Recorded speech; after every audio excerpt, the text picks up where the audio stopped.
I thank each one of you for liking my videos all these years.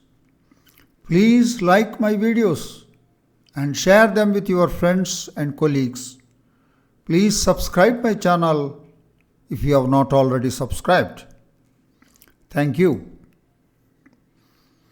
We now discuss the solution of a problem from the question paper CSIR National Eligibility Test held in the month of December 2023. This question is from the section Real Analysis and it is related to the convergence of improper integrals. This question is placed in part C, which is a multiple select question. There can be more than one answer, and this question carries 4.75 marks.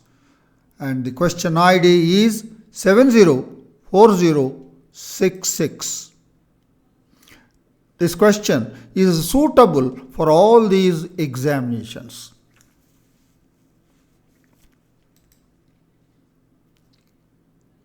Right.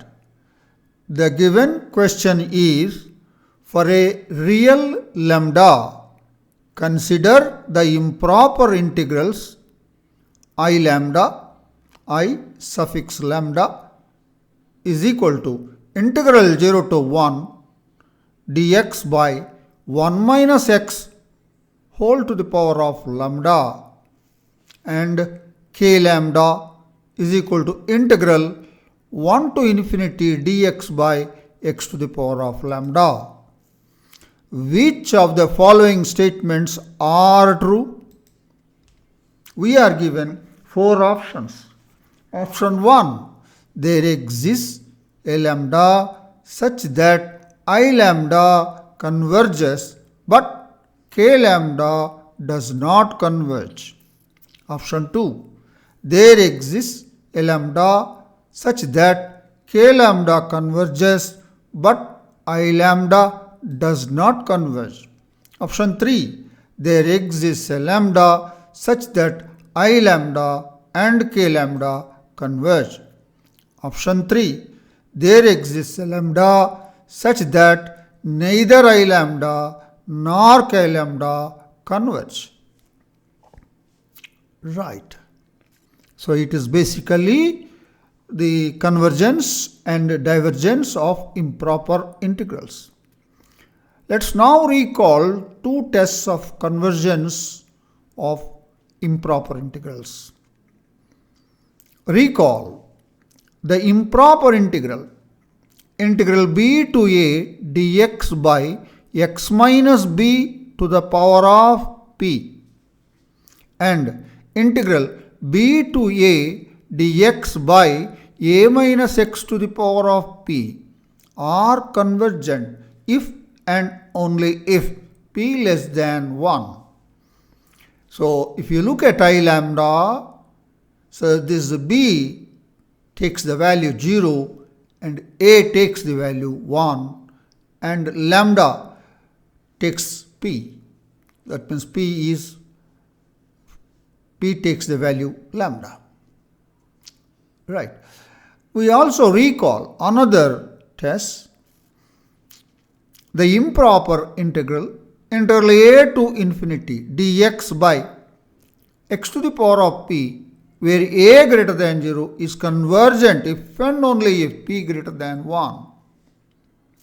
So here a is 1, in k lambda a is 1 and p is lambda.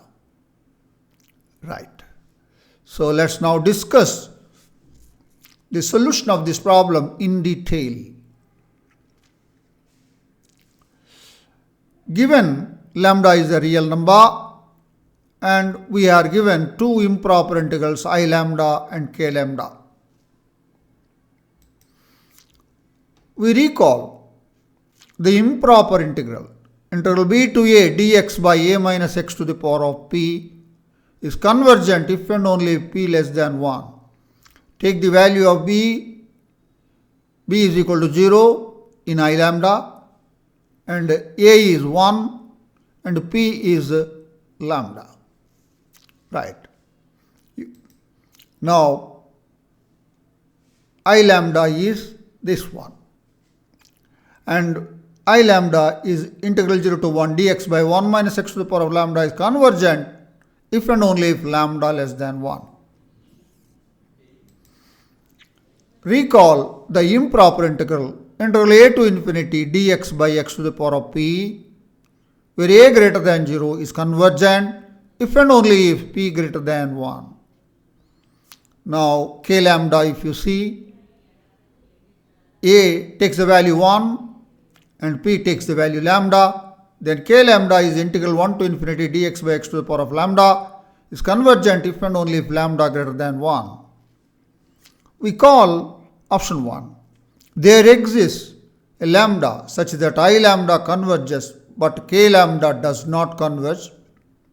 Yes, take I lambda converges, lambda less than 1, take the value of lambda is equal to 1 by 2, which is less than 1, then I lambda converges. And for lambda is equal to 1 by 2, it is not greater than 1, therefore it is not convergent in k lambda. Because lambda greater than 1, then it is converges, but lambda is 1 by 2, k lambda does not. So, there exists a lambda such that I lambda converges, but k lambda does not converge. Option 1 is true. Take the option 2. There exists a lambda such that k lambda converges, but I lambda does not converge. Look at k lambda and its convergence. When lambda greater than 1, it converges. Take the value lambda is equal to 3 by 2. So k lambda converges and 3 by 2 is not less than 1. Therefore, I lambda does not converge. So, if lambda is equal to 3 by 2 greater than 1, then k lambda converges, but I lambda does not converge. Therefore, option 2 is true. Right. Option 3. There exists a lambda such that I lambda, k lambda converge. Assume that there is a lambda for which I lambda and k lambda both converge. That means lambda must be less than 1 and lambda must be greater than 1. And these two together cannot happen. So there is no lambda which satisfies this one, and this is not true. Therefore, there does not exist a lambda such that I lambda and k lambda converge. Thus, option 3 is not true. Option 4. There exists a lambda such that neither I lambda nor k lambda converge. Yes. So, lambda less than 1 here, lambda greater than 1 here, and take the value of lambda is equal to 1. So, if lambda is 1, then neither I lambda nor k lambda converge. Yes, option 4 is true. Now, summarizing all the options, the answer to this question is options 1, 2 and 4. That is the detailed discussion of the solution of this problem from the section real analysis, which is related to the tests of convergence of improper integrals. And this is definitely an easy question, provided you remember these tests of convergence. I am sure that you have understood the solution of this problem, and I thank you for watching this video now. Please like my videos and share them with your friends and colleagues. Please subscribe if you have not already subscribed. We hope to meet you once again in another episode of learning. Enjoy learning mathematics. I wish you all the best. Thank you.